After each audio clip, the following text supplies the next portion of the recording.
Nandpur police को मिली बड़ सफलता।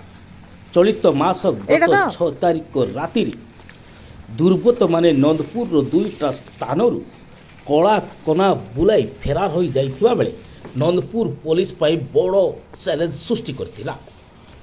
गत 1 वर्ष हब नंदपुर विभिन्न स्थान में दुर्बृत्त माने मचाइथिबा हड़कंप को पुलिस नाकेदम होइथिला।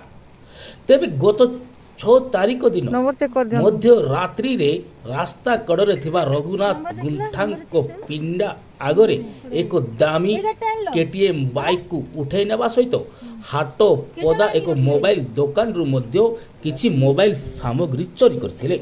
ए घटना परे हरकत को आसीथिला नंदपुर। बहु खान तलाशी परे दीर्घ 2 दिन माराथन तदंत परे दुर्बृत्त माननकु धरिबारे सफल होईछि नंदपुर पुलिस। एमाने होउचंती पटांगी थाना अंतर्गत विभिन्न ग्रामर 3 जन युवक एक कांड घटाइथिले। हेले केटीएम बाइक नेबा समय रे तेल सरी जिबारु नंदपुर ब्लॉक कार्यालय सम्मुख रे थिबा एक नीलगिरी जंगल रे छाड़ी देई चली जाइथिले।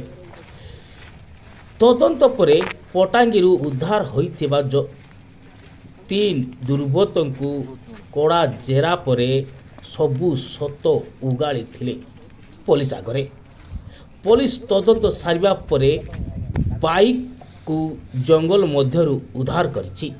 सेपटे 3 दुर्बृत्तों को तदंत शेष परे कोर्ट चालान करा जाइथिबा जणा पड़िछि।